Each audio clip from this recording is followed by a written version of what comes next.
Eu quero iniciar meu pronunciamento com a notícia mais importante da tarde, já que o afastamento da Presidente da República se dará na madrugada de quinta-feira.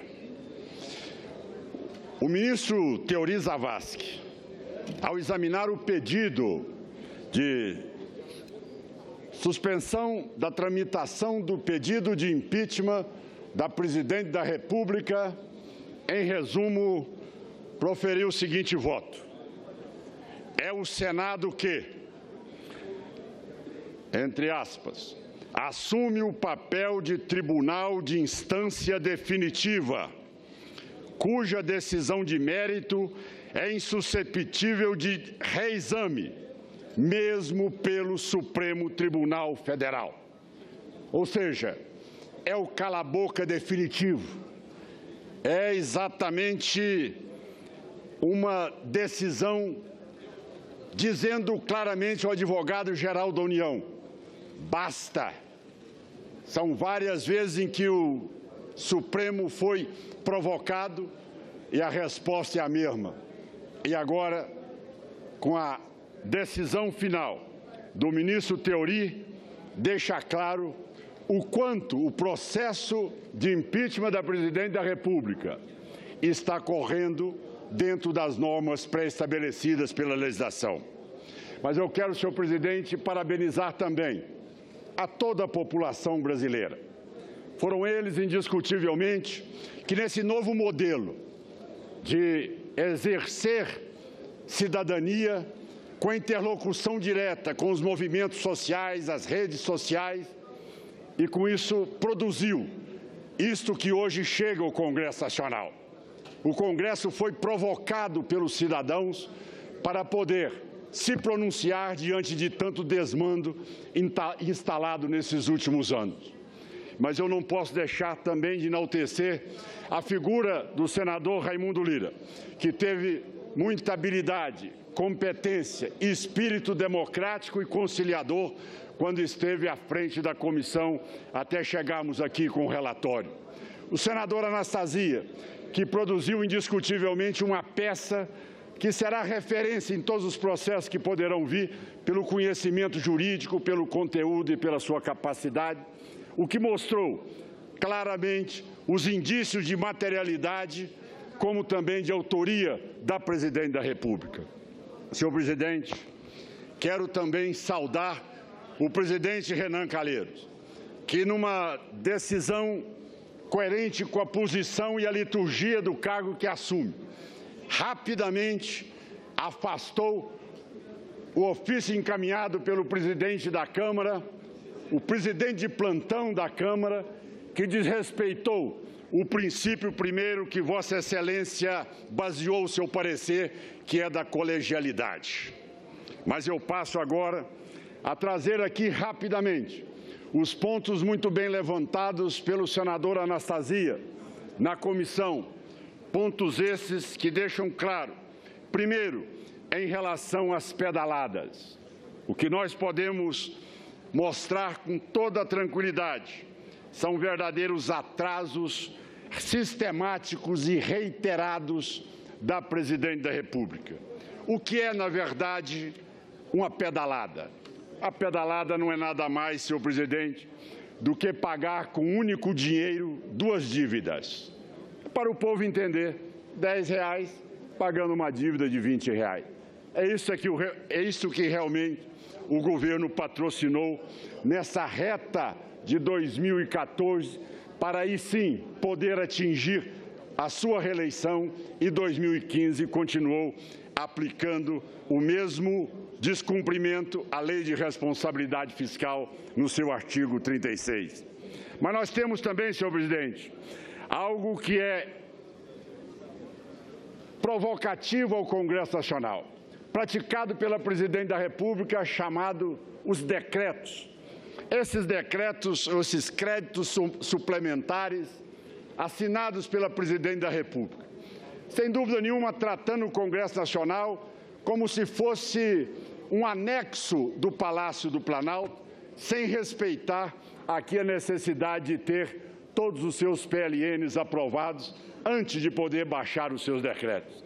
Veja o quanto o governo brinca com o orçamento, desrespeita a opinião pública e o Congresso Nacional. Veja os senhores como é que um governo que se exige um mínimo de organização, de respeito à opinião pública, aprova a sua peça que foi aqui encaminhada. Inicialmente, projetando um superávit de 86 bilhões de reais e chegando no final de 2015 com um déficit de 118,9 bilhões de reais. Quer dizer, isso é uma ficção, é uma total irresponsabilidade, sabendo o governo que estava ali aplicando e assinando decretos que não tinham o menor respaldo do ponto de vista orçamentário. Senhor presidente, é importante que seja dito também que este orçamento, ele foi responsável por aquilo que é tentar anestesiar a sociedade brasileira, tentar vender para a sociedade brasileira uma realidade que não procede. Mas é muito comum que, meus caros colegas, que a base do governo venha aqui para o Senado Federal dizer, olha, umas pedaladas do crédito rural, apenas uns decretos que foram assinados, e no mais isso é inaceitável, porque isso é muito drástico para que realmente a presidente da República possa responder por isso. Nós vamos mostrar aqui o verdadeiro golpe praticado pelo governo do PT, iniciado pelo presidente Lula e continuado pela presidente Dilma. O verdadeiro golpe é exatamente o desemprego. Quando alguns senadores do PT dizem, olha, o próximo governo vai tirar direitos trabalhistas. Meus senhores, o PT assinou o AI-5 mais danoso no país, decretou o fim de 11 milhões e 100 mil empregos. Veja bem, que direito maior tem um cidadão que não seu direito ao emprego? Foi tirado exatamente pelo PT nesses últimos 13 anos que está à frente do país. Os programas sociais, aí ele diz, mas os programas sociais serão impedidos pelo próximo governo. Vamos ver o que diz o CIAF. Vamos ver o que diz exatamente o que é a previsão do atual governo. Baixou em 87% a creche, Pronatec em menos 62%, aqui exatamente o Minha Casa Minha Vida menos 74%, aqui as rodovias e infraestrutura menos 28%, saneamento básico 74%, gestão de riscos e problemas de desastres 79%, as UPAs, a Unidade Básica de Saúde, menos 40%, e a segurança em menos 20%. Este é o governo do PT, que com demagogia e populismo se elegeu, prometendo para o cidadão aí céu de brigadeiro, sem inflação, sem desemprego. Mas vamos mais, além dos programas sociais que todos aqui viram, nós vimos, e repito aqui, aquilo que a presidente Dilma se colocava como a madrinha, que era o projeto do Minha Casa Minha Vida. Vocês sabem, senhores telespectadores e brasileiros, que agora o cidadão que pagava uma prestação mínima de R$ 25 vai pagar uma prestação mínima de Minha Casa Minha Vida de R$ 80. O que pagava R$ 80 vai pagar agora R$ 270 a partir de 1º de julho. Ou seja, um aumento de 238%. Então eu pergunto aos brasileiros, quem é que está dilapidando o país, destruindo os programas sociais, inviabilizando o emprego, tirando o direito principal do cidadão de não ser submisso à vontade de governo, tutelado por programas sociais, mas ter a sua independência do emprego e do seu próprio salário? É o próprio PT. Esta é a herança do PT em 13 anos à frente do governo. Mas vamos dizer mais. O governo também, na campanha, prometia a conta de luz elétrica. Olha aí, nós teremos uma conta de energia que será menor, menos 29% para todos os brasileiros. O que tem o brasileiro hoje?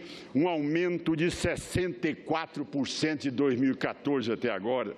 A gasolina aumentou em 26,4%.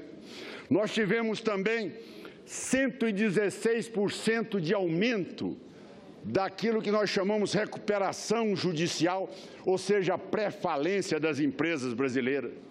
303 mil empresas fecharam no país nesses últimos 18 meses. Nós estamos assistindo um recuo na produção da indústria de 11%. Nós estamos vendo a queda do PIB nos 2 anos, 2015 e 2016, de menos 8%. Como se diz no interior, cresceu para baixo. É o governo do PT nesses últimos anos à frente do governo. Mas eu concluiria, presidente.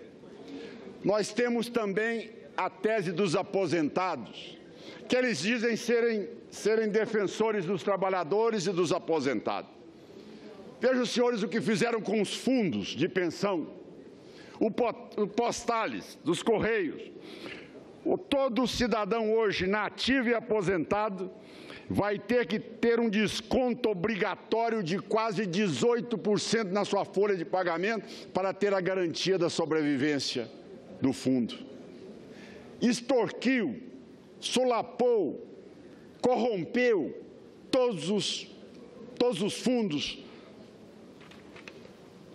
responsáveis pela aposentadoria de milhões de brasileiros. Senhor presidente, a Petrobras se transformou da 4ª maior empresa do mundo na maior devedora. Assume hoje uma dívida de 490 bilhões de reais. A Eletrobras, falida, quebrada, com 48 bilhões de reais e sucateada. E para terminar, senhor presidente, o que nós estamos fazendo hoje, nesta tarde e a madrugada, é exatamente interromper esse ciclo danoso, esse ciclo que começou a deterioração do processo populista, demagógico, bolivariano. O que esse Congresso está fazendo, o que a população brasileira fez, foi nos alertar, foi sair num primeiro momento dizendo em alto e bom som: não vamos deixar que aconteça com o Brasil o que está acontecendo com a Venezuela. Um país que só funciona 2 dias por semana, que o cidadão só pode comprar e adquirir a sua cesta básica, que só tem energia em alguns pontos da capital. Enfim, é um processo que nós vimos acontecer na Argentina, se estender para a Bolívia, chegar à Venezuela e grande parte da América Latina. Nós estamos interrompendo esse processo, interrompendo numa hora onde o brasileiro não admite assistir àquilo que nós estamos vendo. A presidente querer transformar o Palácio do Planalto, o salão nobre do Palácio do Planalto, como se fosse um centro acadêmico pichado, com faixas realmente condizentes com aquele espírito menor de um partido e de uma presidente que não conhece a liturgia do cargo de presidente da República. Senhor presidente, é a interrupção das estradas, é o Brasil convivendo com o ódio, com a violência e com o terror implantado nas últimas horas, tentando trazer para o país a vontade de 578 mil fantasmas que recebem pelo INCRA no país e que, no entanto, não trabalham e não participam da atividade do dia a dia. Para encerrar, senhor presidente, é exatamente com o objetivo de trazer a paz, a tranquilidade, unir o país, conciliar essa nação, é que nós votaremos com toda a tranquilidade hoje, sim, pela admissibilidade do afastamento da presidente da República e um novo governo que venha tirar o país dessa situação de frangalhos que o PT nos impôs. Muito obrigado, senhor presidente. Era o tempo que me tinha.